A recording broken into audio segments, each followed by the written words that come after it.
is another concern video po. Ang sabi niya is, Miss Che, video ka naman po. Bakit bigla na lang nananabang o lalayo ang lalaki sa relasyon? Iiwan ka sa ere nang wala man lang pasabi. Honestly, hindi lang naman mga kalalakihan ang bigla na lang nagpo-pull away. Even mga babae na gumagawa ng ganito na bigla na lang mangiiwan sa ere. Kaya pwede natin i-apply yung mga pag-uusapan natin dito, babae ka man or lalaki ka na nakaka-experience nito. Meron talagang mga moment na bigla na lang nagpo-pull away ang isang tao nang wala man lang pasabi. But mostly, walang kinalaman ito sa'yo dahil ito ay all about them. It's more about their mental state, mga personal experiences nila, and mga insecurities na hanggang ngayon dala-dala nila. Number one reason bakit lumalayo ang isang tao, mapalalaki man or mapababae, of course, hindi siya sure sa feelings niya sa'yo. Ito yung isa sa pinaka-common reason ng mga kalalakihan kung bakit bigla na lang silang nagpo-pull away. May mga study po na mas mabilis ma-in love ang lalaki kesa sa mga babae. So, even that you think that everything in your relationship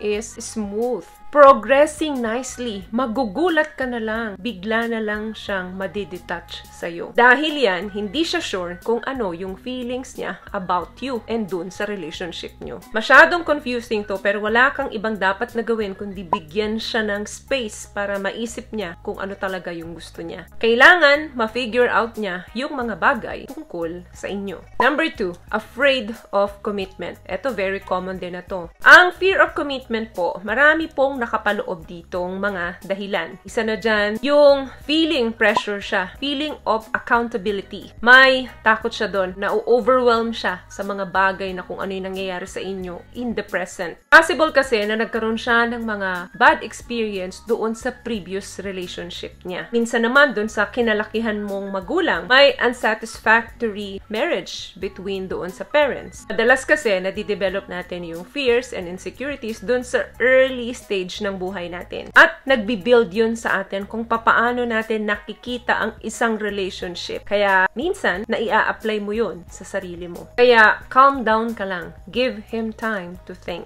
Kasi possible na nandyan yung kanyang past trauma and also yung stress. Another thing, fear of losing freedom. Lahat naman tayo dito, gusto talaga natin ang freedom over anything else. Kaya lang may mga lalaki talaga na nasusobrahan yung pagkaroon ng addiction sa freedom. Kaya yung idea nung settle down or mag-commit sa isang relasyon ay hindi niya plano yun. Casual dating lang ang gusto niya. Kaya kung ikaw ay naglo-looking forward na magkaroon kayo ng mas malalim na relasyon, yung tipong nagbabanggit ka sa kanya ng mga relationship matter, mapapansin mo hindi siya doon komportable. Parang wala siyang naririnig kapag pinag-uusapan nyo yung mga ganun topic. Then, mamalayan mo, unti-unti na siyang nananabang hanggang mag-pull away na siya sa'yo. Isa pa dyan, ang gusto niya, yung option niya is open. Yung idea na baka meron pang mas higit sa'yo, aantayin niya pa. What I love about this product, itong No More Dark Secret ng K-Skin, bukod sa may advanced whitening na siya na kung saan pwede niyang matulungan na pumuti yung mga singit-singit mo, moisturizing, meron siyang anti-irritation, antibacterial, maintain healthy pH level. Hindi lang pambabae, meron din po tayong pang-lalaki. Yan yung mga dahilan kung bakit bigla na lang nagpo-pull away yung isang lalaki. Another thing, fear of abandonment. Yes, you read it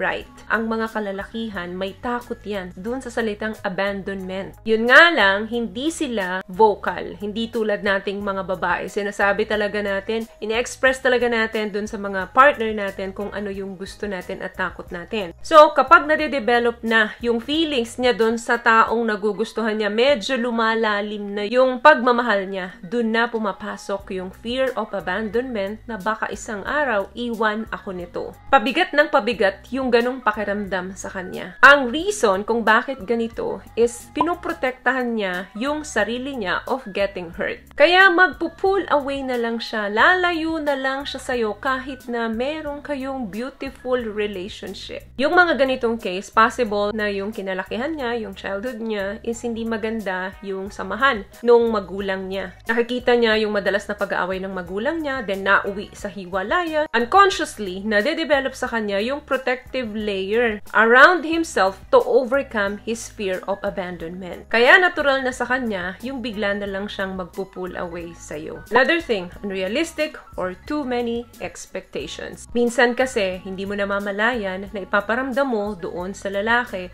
na ang dami-dami mong ine-expect from him. Tayong mga kababaihan, dapat alam natin kung hanggang saan lang yung boundary natin. Kung may nako-cross na ba tayong boundary doon sa partner natin. Hindi porket partner natin, meaning to say pag-aari natin yung buong pagkatao nila. Hindi lahat ng lalaki gusto ng grand gestures. So instead na pinupush mo siya na gawin niya yung bagay na gusto mo, better na hayaan mo siya. Paano niya ipapakita yung pagmamahal niya sa'yo in his own love language. That way, para hindi mag-pull away or lumayo ang lalaki sa'yo. Last one, no future. Ito, medyo self-explanatory na to and also a bit healthy. Hindi ko naman sinasabi na ang mag-pull away ay ang tamang paraan para tapusin ng isang relasyon. Alam naman natin na hindi yan ang proper communication. Pero kung nakikita niya na parang wala siyang future sa'yo, bakit siya mag-i-invest pa ng mas maraming oras sa'yo? Yun yung nakikita niya sa'yo at yun yung pakiramdam niya sa relasyon nyo. Maaring hindi pasok yung standard mo sa standard niya. So, hayaan mo siya. We never know, maybe time will make him realize otherwise. The best thing na may advice ko is give him space. Then, after ng space na binigay ninyo, kausapin nyo ng mabuti and for you guys to decide kung itutuloy ang relasyon at kung sa tingin nyong hindi na, then bigyan nyo na ng closure ang isa't isa